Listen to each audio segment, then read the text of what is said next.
ये कहानी है कनकपुर गांव की। यहाँ की हवाओं में धूल के साथ साथ कर्ज की कड़वाहट भी घुली रहती थी। इस गांव की एक छोटी सी झोपड़ी में रहता था हरिओम, एक ऐसा इंसान जिसके पास एक फूटी कौड़ी भी नहीं थी, पर उसका स्वाभिमान किसी राजा के मुकुट से भी महंगा था। उसे लगता था कि सच्चाई का रास्ता सीधा होता है, पर वो ये नहीं जानता कि इसी सीधे रास्ते पर समाज ने सबसे गहरे गड्ढे खोद रखे थे।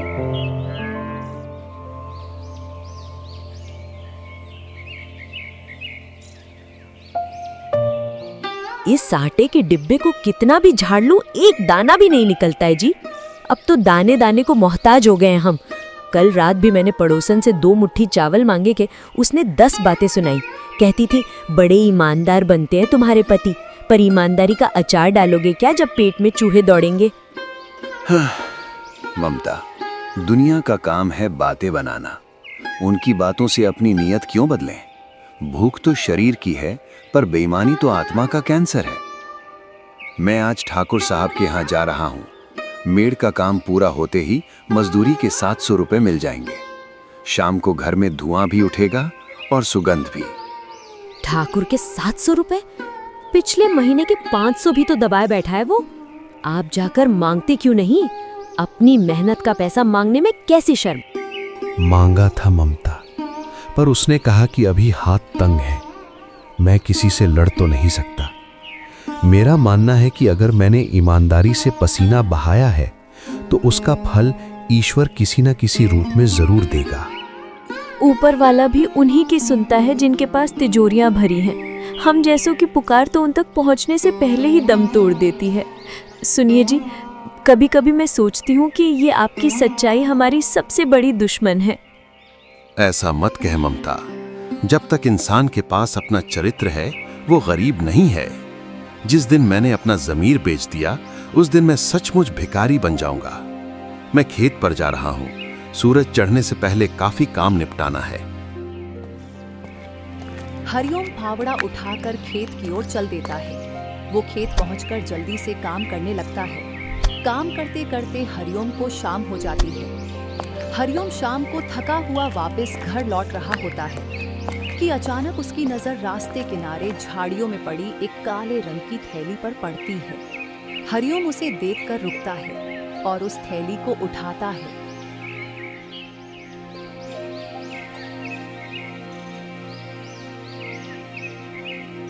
अरे ये क्या है? काफी भारी है। हरिओम वो थैली खोलकर देखता है, और जब वो थैली खोलता है तो उसकी आंखें फटी की फटी रह जाती हैं। हे मेरे मालिक, ये क्या देख रहा हूँ? नोटों की इतनी मोटी गड्डियां। हरिओम हड़बड़ाकर इधर उधर देखता है और फिर जोर जोर से चिल्लाने लगता है। अरे भाई, कोई है क्या? अरे ये किसकी थैली गिर गई है? ओ भाई, सुन रहे हो? सामने आओ भाई। हरिओम के चिल्लाने की आवाज सुनकर कोई नहीं आता है। हरिओम दोबारा और भी जोर से चिल्लाता है।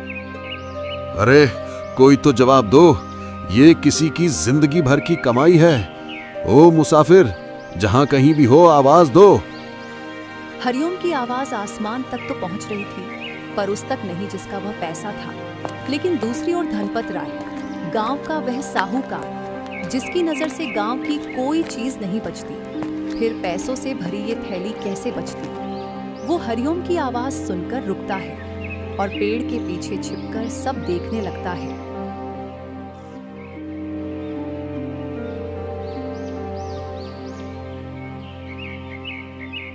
हाँ, अरे बाप रे, ये तो नोटों की गड्डियां हैं।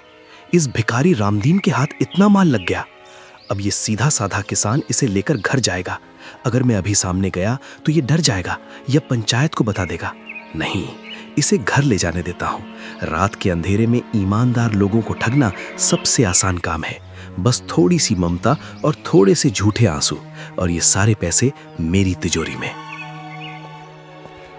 हरिओम वो थैली उठाकर अपने घर की ओर चल देता है।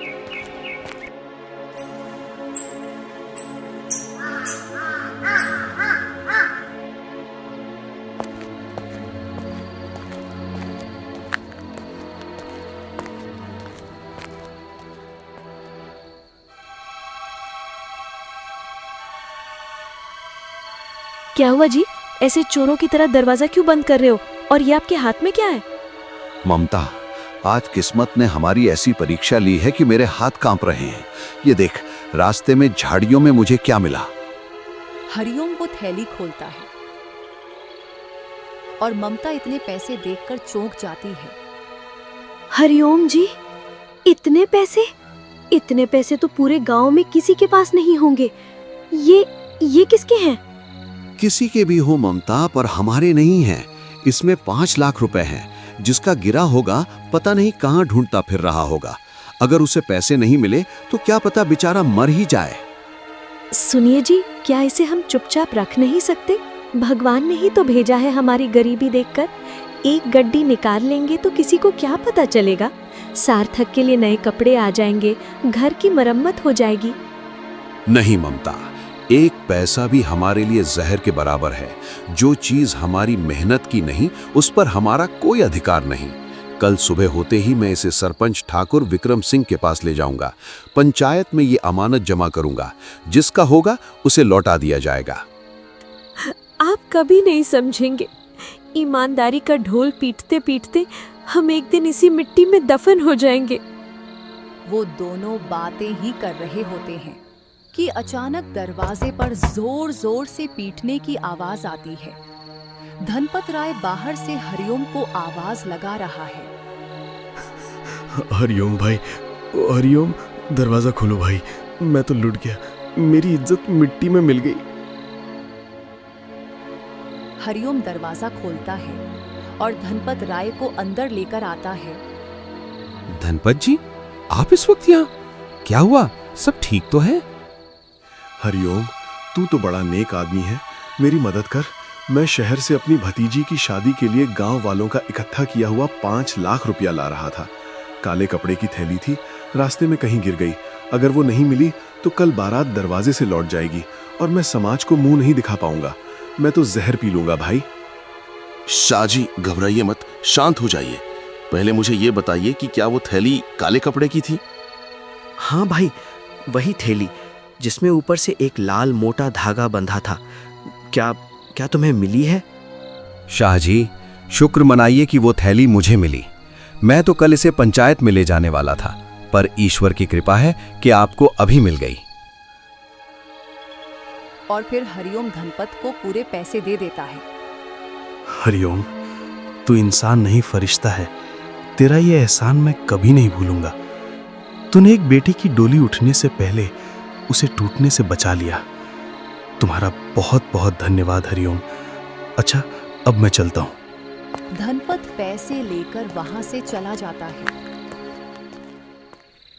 लेकिन हरिओम को लगा कि उसने एक बहुत बड़ा पुण्य कमाया है। उसने सोचा कि आज एक गरीब की ईमानदारी ने एक अमीर की इज्जत बचा ली। पर हरिओम यह भूल गया था कि सांप को दूध पिलाने से वह डसना नहीं छोड़ता।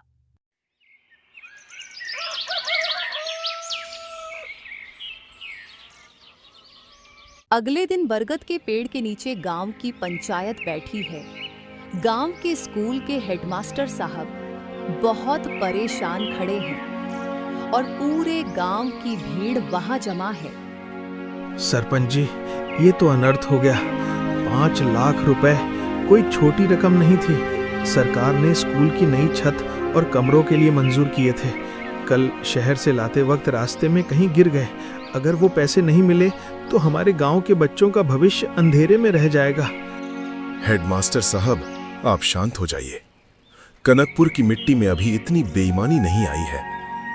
सुनो गांव वालों, स्कूल का पैसा किसी की निजी संपत्ति नहीं होती। जिसने भी वो काले कपड़े की थैली उठाई हो, चुपचाप सामने आ जाए। पंचायत उसे इनाम देगी, पर अगर तलाशी में पकड़े गए तो पुलिस के हवाले कर दिया जाएगा। ये सुनकर भीड़ में सन्नाटा छा जाता है। तभी हरिओम बोल पड़ता है। सरपंच साहब, आपको पुलिस बुलाने की जरूरत नहीं पड़ेगी। वो पैसे सही सलामत अपनी जगह पहुंच चुके हैं। अरे वाह हरिओम, मुझे पता था कि तेरे जैसा ईमानदार आदमी ही ये काम कर सकता है। ला भाई, वो थैली हेडमास्टर साहब को सौंप दे। सरपंच साहब, वो पैसे मेरे पास नहीं हैं। कल रात धनपत शाहजी मेरे घर आए थे। वो बहुत रो रहे थे कह रहे थे कि उनकी भतीजी की शादी के 5 लाख रुपए रास्ते में गिर गए हैं। उनकी हालत देखकर मुझे दया आ गई और मैंने वो थैली उन्हें दे दी। धनपत राय, क्या हरिओम सच कह रहा है? क्या वो 5 लाख की थैली तुम्हारे पास है? क्या सरपंच साहब, ये क्या कह रहे हैं आप? क्या इस हरिओम का दिमाग चल गया है या कल रात इसने कोई नशा कर लिया था? मेरी भतीजी तो अभी कुल जमा 9 साल की है, उसकी शादी कहां से आ गई? शाहजी, ये आप क्या कह रहे हैं? कल रात आप बदहवास होकर मेरे घर नहीं आए थे? आपने मेरे पैर पकड़कर रोते हुए नहीं कहा था कि पैसे मिल जाएं वरना आप फांसी लगा लेंगे? अरे भाई हरिओम, तुमने कोई सपना देखा था क्या? गांव वालों, जरा सोचिए, मैं ठहरा गांव का सबसे बड़ा साहूकार। मेरे पास क्या पैसों की कमी है जो मैं इस फटेहाल किसान के पैरों में गिरूंगा? और मैं इसके घर क्यों जाऊंगा? कल रात तो मैं अपने मुनीम के साथ हवेली में बैठकर पिछले साल का हिसाब किताब देख रहा था। झूठ, सरासर झूठ। ममता, ओ ममता, तू बता सबको, क्या ये आदमी कल हमारे घर नहीं आया था? हाँ सरपंच साहब, ये आदमी हमारे घर आया था। इसने हाथ जोड़े थे, गिड़गिड़ाया था। इन्होंने अपनी ईमानदारी की खातिर वो पैसे इसे सौंप दिए। सरपंच जी, ये पति पत्नी मिलकर बहुत बड़ा षड्यंत्र रच रहे हैं। असल बात यह है कि हरिओम ने वो पैसे उठा लिए हैं। अब जब उसे पता चला कि ये सरकारी पैसे हैं और पुलिस आएगी, तो उसने मुझ जैसे शरीफ आदमी का नाम ले लिया ताकि खुद बच सके। भला बताइए, क्या इसके पास कोई गवाह है कि मैं इसके घर गया था? गजानन मुनीम, क्या धनपत राय कल रात हवेली में ही थे? हाँ हुजूर, शाहजी तो रात के 2 बजे तक मेरे साथ बैठकर बही खाता देख रहे थे। वो तो हवेली से बाहर निकले ही नहीं। मुनीम जी, आप भी झूठ बोल रहे हैं। भगवान से तो डरिए। चुप हो जा हरिओम। पंचायत सबूतों पर चलती है, बातों पर नहीं। धनपत राय के पास गवाह हैं, पर तेरे पास कोई नहीं। तूने खुद माना है कि थैली तुझे मिली थी। अब वो पैसे कहाँ हैं ये तू ही जानता है। सरपंच साहब, मैं गरीब जरूर हूं पर चोर नहीं। मैंने अपनी पूरी जिंदगी सच्चाई की रोटी खाई है। हरिओम, बातें मत बना। स्कूल का पैसा गांव की अमानत है। पंचायत का फैसला है कि अगले 7 दिनों के भीतर हरिओम को वो 5 लाख रुपए स्कूल फंड में जमा कराने होंगे। अगर वो ऐसा नहीं कर पाया तो उसका घर और उसका इकलौता खेत नीलाम कर दिया जाएगा ताकि सरकारी पैसे की भरपाई हो सके।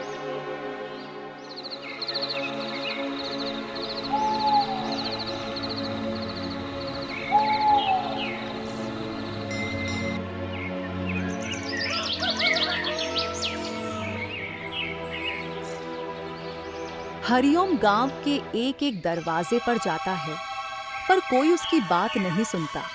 ऐसे ही 7 दिन बीत जाते हैं।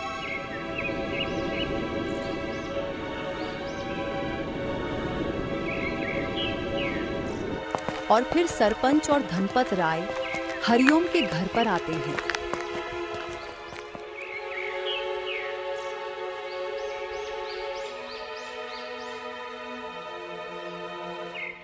हरिओम, पंचायत और सरकार के आदेशानुसार तुम्हारी संपत्ति जब्त की जाती है।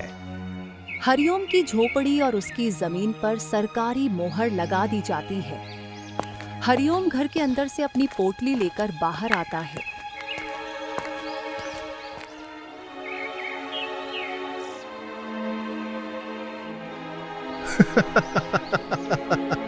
क्यों हरिओम भाई, कैसी रही? बहुत ईमानदारी का भूत सवार था ना तुझ पर, तभी तुम्हें आज ये दिन देखना पड़ रहा है। अब जा और सड़कों पर भीख मांग। तेरी ईमानदारी ने तुझे सड़क पर ला दिया। धनपत, तूने मेरा घर नहीं छीना, तूने मेरा ईश्वर पर से भरोसा छीन लिया। आज तू जीत गया, पर याद रखना, आज एक किसान मर गया है और एक अपराधी पैदा हुआ है। हरिओम और ममता दोनों वो गांव छोड़कर वहां से चले जाते हैं।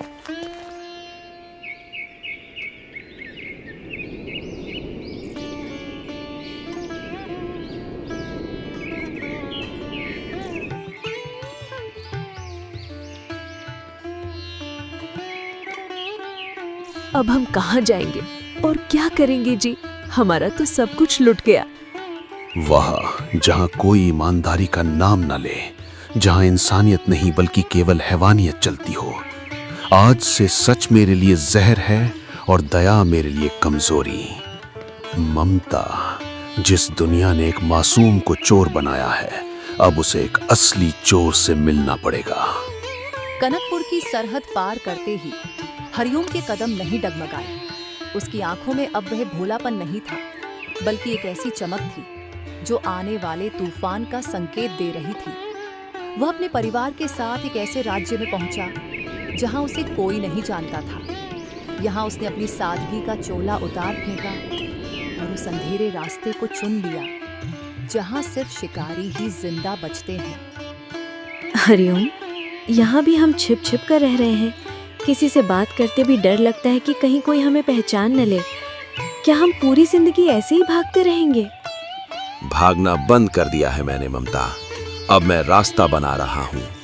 इस राज्य में कोई हरिओम किसान को नहीं जानता और यही मेरा सबसे बड़ा हथियार है। यहाँ मैं जो चाहूँ वो बन सकता हूँ। पर हमारे पास तो फूटी कौड़ी भी नहीं है। क्या करेंगे हम? इस राज्य में बहुत से लोग हैं जो रात के अंधेरे में अपनी दौलत का हिसाब नहीं देना चाहते। मैं उन्हीं के पास जाऊंगा। अब तक मैंने हल चलाकर मिट्टी खोदी थी, अब मैं लोगों के राज खोदूंगा। कुछ ही दिनों में हरिओम को एक बड़े ठेकेदार गजे सिंह के यहाँ काम मिल जाता है। गजे सिंह जमीनों के विवाद सुलझाने और डराने धमकाने का काम करता था। हरिओम अपनी बुद्धिमानी से गजे सिंह का विश्वास जीत लेता है। ओए परदेसी, तू कहता है कि तू विवाद सुलझा सकता है। मेरा एक बड़ा आसामी पैसे लेकर मुकर रहा है।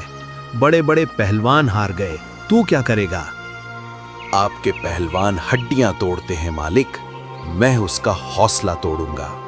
मुझे बस 2 दिन का समय दीजिए और उसके घर का नक्शा, फिर देखिए मैं क्या करता हूँ। तू तो बड़ा शांत दिखता है, पर तेरी आंखों में आग है। जा देखूं तो जरा तू क्या करता है।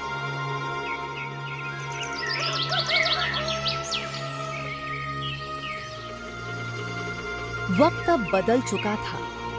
हरिओम अब हरि बाबू के नाम से जाना जाने लगा। हरिओम अब गजे सिंह का वफादार नहीं, बल्कि उसका साझीदार बन चुका था। वह अब जमीनों के सौदे, विवाद और बड़े बड़े लोगों के काले चिट्ठे संभालने लगा था। उसके पास अब धन, सत्ता, सब कुछ था। हरी, तूने तो इस पूरे जिले को अपनी मुट्ठी में कर लिया। लोग अब अदालतों से ज्यादा तेरे पास आना पसंद करते हैं, पर तू हमेशा उस पुरानी फटी हुई पगड़ी को क्यों देखता रहता है? ये पगड़ी नहीं है गजे भाई, ये मेरा अपमान है। ये मुझे याद दिलाती है कि मैं यहाँ क्यों आया था। जिस दिन मैं उस धनपत राय की हवेली को खंडहर नहीं बना देता, उस दिन तक मेरी आत्मा को शांति नहीं मिलेगी। सुनिए जी, अब हमारे पास सब कुछ है। महल जैसा घर है, नौकर चाकर हैं। क्या अभी तुम उस पुराने बदले को सीने से लगाए रखोगे? ममता, वो बदला नहीं, मेरा अधिकार है। धनपत ने सिर्फ मेरा खेत नहीं छीना था, उसने पूरी दुनिया के सामने मुझे चोर कहा था। अब मैं उसे दिखाऊंगा कि जब एक चोर सचमुच वापस लौटता है तो क्या होता है।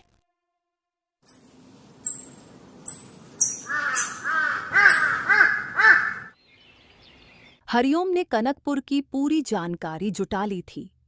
उसे पता चला कि धनपत राय अब राजनीति में कदम रख चुका है और एक बड़े सरकारी प्रोजेक्ट के लिए अपनी सारी संपत्ति दांव पर लगा रहा है। रघु, कनकपुर में खबर फैला दो कि एक बहुत बड़ा निवेशक दूसरे राज्य से आ रहा है जो वहां की पूरी जमीन पर बड़ा कारखाना लगाना चाहता है। धनपत राय को ये लालच मिलना चाहिए कि वो इस सौदे से अरबों कमा सकता है। जी हरि भाई, पर वो आपको पहचान लेगा तो? वो हरिओम को पहचानता है, हरि बाबू को नहीं। चेहरा बदल गया है, लिबास बदल गया है और आवाज में अब दया नहीं, जहर है। उसे लगेगा कि वो सोने की खान ढूंढ रहा है, पर उसे क्या पता कि वो अपनी कब्र खोद रहा है।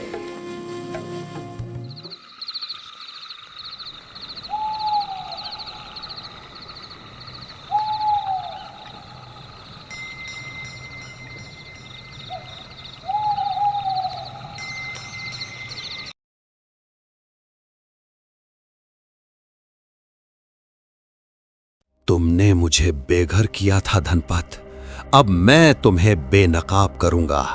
मैं उस राज्य से लौट रहा हूं जहां मैंने अपनी इंसानियत दफन कर दी है। कनकपुर की चौपाल फिर लगेगी, पर इस बार फैसला मैं करूंगा।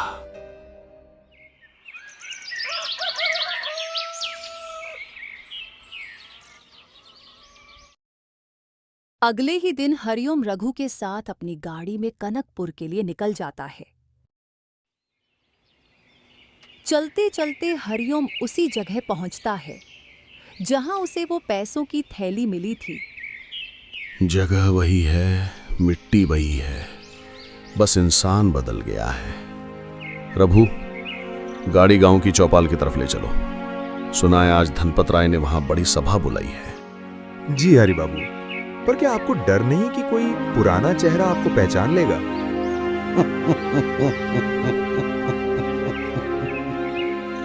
लोग चेहरे नहीं, औकात पहचानते हैं रघु।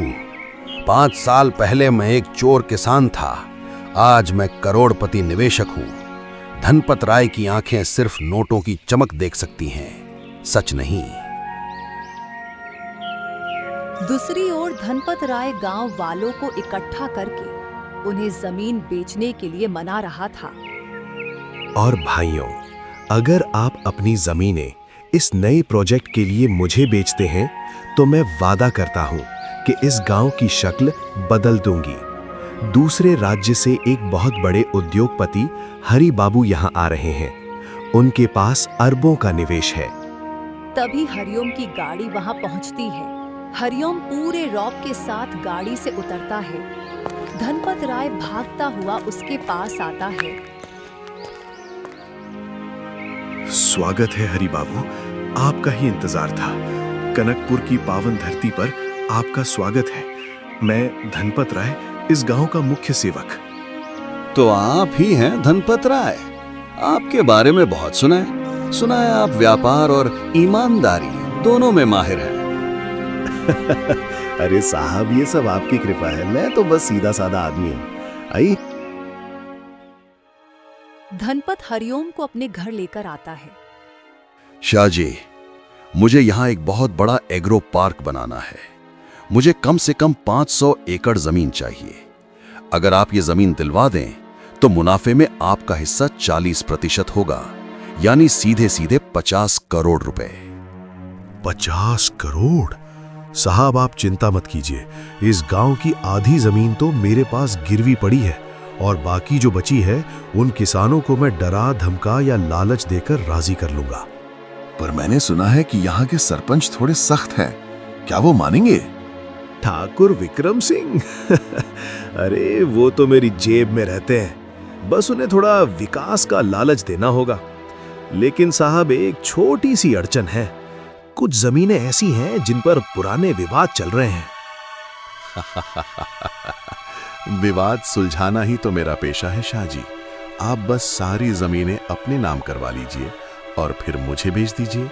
मैं आपको अग्रिम राशि के तौर पर 10 करोड़ रुपए अभी दे सकता हूं। हरिओम धनपत को एक कागज थमाता है। धनपत उसे बिना पढ़े साइन करने ही वाला होता है कि हरिओम उसे रोकता है। शाह जी, व्यापार में कागजात बहुत जरूरी होते हैं। इसमें लिखा है कि अगर जमीन के कागजों में कोई गड़बड़ी निकली या प्रोजेक्ट शुरू होने से पहले कोई कानूनी अड़चन आई तो आपको पूरी रकम का 3 गुना मुआवजा देना होगा। आपकी पूरी हवेली और जायदाद जमानत पर रहेगी। अरे साहब, मुझ पर भरोसा रखिए। इस गांव में मेरे खिलाफ बोलने की किसी की हिम्मत नहीं है। मैं अपनी सारी संपत्ति दांव पर लगाने को तैयार हूं। 10 करोड़ के बदले इतना तो जोखिम ले ही सकता हूं। धनपत राय कागजों पर दस्तखत कर देता है। उसे पता नहीं था कि उसने कागजों पर दस्तखत करके अपनी बर्बादी को न्योता दिया था।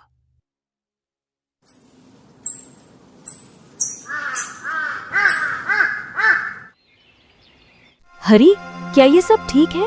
धनपत को तुमने 10 करोड़ दे दिए, वो तो और अमीर हो जाएगा। ममता, ये 10 करोड़ों से अमीर बनाने के लिए नहीं, उसे फांसी के फंदे तक पहुंचाने के लिए हैं। वो पैसे जो मैंने उसे दिए हैं वो एक ब्लैक लिस्टेड कंपनी के हैं। जैसे ही वो इन पैसों को अपने बैंक में डालेगा और ज़मीन का सौदा करेगा, सरकारी एजेंसियां उसे दबोच लेंगी।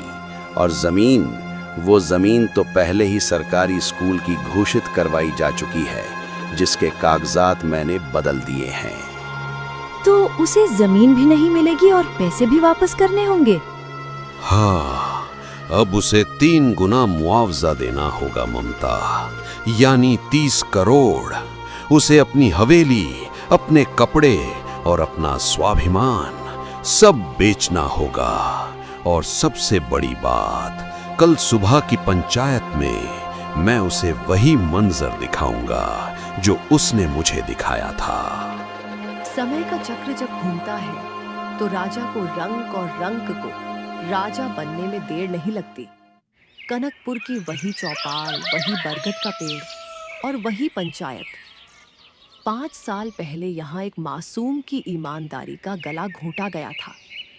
आज वही जगह एक महाविनाश और एक अंतिम न्याय की गवाह बनने वाली थी।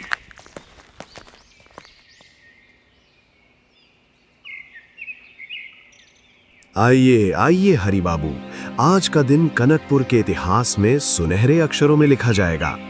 सरपंच जी, सारे कागजात तैयार हैं। मैंने अपनी और गांव की 500 एकड़ जमीन का सौदा पक्का कर लिया है। अब बस हरि बाबू आपके दस्तखत बाकी है। बहुत अच्छे धनपत, तुम तो गांव के भाग्य विधाता बन गए। साहब, आप शुरू करें। जरूर सरपंच साहब, लेकिन दस्तखत करने से पहले मैं चाहता हूं कि जमीन के इन असली कागजों की एक बार फिर से जांच कर ली जाए। रघु, कागजात दिखाओ। रघु कागजात सरपंच को थमाता है। सरपंच उन्हें पढ़ते ही पीला पड़ जाता है। ये क्या है धनपत? इसमें तो लिखा है कि ये सारी जमीन सरकारी स्कूल की है और जो पैसे तुमने लिए हैं वो एक ऐसी कंपनी के हैं जो मनी लॉन्ड्रिंग यानी काले धन के लिए बैन हो चुकी है। ये झूठ है हरि बाबू, ये क्या मजाक है? आपने ही तो मुझे 10 करोड़ का चेक दिया था। चेक तो मैंने ही दिया था धनपत, लेकिन उस पर दस्तखत हरि बाबू के नहीं थे। उस पर दस्तखत थे हरिओम किसान के। याद आया कुछ? हरिओम अपनी नकली दाढ़ी और मूंछ निकालता है। क्यों धनपत राय, मूंछों पर ताव देना भूल गए? आंखों में लालच की वही चमक है, बस अब उसमें थोड़ा डर भी मिला लो। पहचानो मुझे। हरिओम, तुम तो मर चुके थे। मरा तो वो ईमानदार किसान था जिसे तुमने इसी चौपाल पर नंगा किया था। ये जो सामने खड़ा है, ये तुम्हारा पाप है जो 5 साल बाद हिसाब लेने आया है। हरिओम, ये तुमने क्या किया? तुमने पूरे गांव को धोखे में रखा। ये तुमने ठीक नहीं किया। धोखा मैंने नहीं, आपने दिया था सरपंच साहब। जब मैंने अपनी पूरी अमानत इस धनपत को सौंप दी थी, तब आपने गवाह मांगा था। आज मैं गवाह लेकर आया हूं। रघु, उसे यहां लेकर आओ। रघु गजानन मुनीम को लेकर आता है। सरपंच साहब, मुझे माफ कर दीजिए। 5 साल पहले धनपत ने मुझे जान से मारने की धमकी दी थी, इसीलिए मैंने पंचायत में झूठ बोला था। सच तो यह है कि उस रात धनपत राय हरिओम के घर गया था और गिड़गिड़ाकर उसने 5 लाख की वो थैली ली थी। वो पैसे स्कूल के ही थे जिसे इस भेड़िए ने डकार लिया। भीड़ में आक्रोश फैल जाता है। लोग चिल्लाने लगते हैं, इसे मार डालो, इसे गांव से निकालो। नहीं, मौत इसके लिए बहुत छोटी सजा है। धनपत, जिस कागज पर तुमने कल साइन किए थे उसके मुताबिक तुमने मुझसे 10 करोड़ रुपए लिए हैं। अब तुम्हें उसका 3 गुना यानी 30 करोड़ वापस करना होगा। और चूंकि तुमने सरकारी जमीन को अपना बताकर बेचा है, तुम्हारी हवेली, तुम्हारी जमीन और यहां तक कि तुम्हारी ये रेशमी कमीज भी अब न्याय कंस्ट्रक्शंस की संपत्ति है। हरिओम, मुझे माफ कर दे, मैं सब वापस कर दूंगा, बस मुझे जेल मत भेजो। यही शब्द मैंने भी कहे थे धनपत। तब तुमने कहा था अब जाकर भीख मांग। आज मैं वही शब्द तुम्हें वापस करता हूं। तुम्हारी ईमानदारी का ढोंग खत्म हुआ। अब पूरी जिंदगी जेल की सलाखों के पीछे अपनी चालाकी का हिसाब करना। तभी पुलिस की गाड़ी सायरन बजाती हुई वहां आती है और धनपत को पकड़कर ले जाती है। गांव वालों, मुझे न ये हवेली चाहिए न ये 30 करोड़। रघु, इस ब्रीफकेस के सारे कागजात सरपंच को दो। आज से धनपत की सारी संपत्ति गांव के नए स्कूल और अस्पताल की होगी। हरिओम भाई, हमें माफ कर दो। हमने एक फरिश्ते को चोर समझा। तुम सचमुच बहुत बड़े इंसान हो। नहीं सरपंच साहब, मैं अब वो ईमानदार किसान नहीं रहा। उसे तो आप सबने मिलकर 5 साल पहले ही मार दिया था। मैं तो बस एक कर्ज उतारने आया था। हरिओम ने बदला तो ले लिया, पर उसकी आंखों में जीत की कोई खुशी नहीं थी। उसने ये साबित कर दिया कि बुराई को हराने के लिए कभी कभी बुरा बनना पड़ता है, लेकिन उस प्रक्रिया में इंसान अपनी मासूमियत हमेशा के लिए खो देता है। कनकपुर की मिट्टी आज भी गवाह है कि ईमानदारी का बोझ बहुत भारी होता है, इतना भारी कि कभी कभी वह इंसान के अस्तित्व को ही कुचल देता है।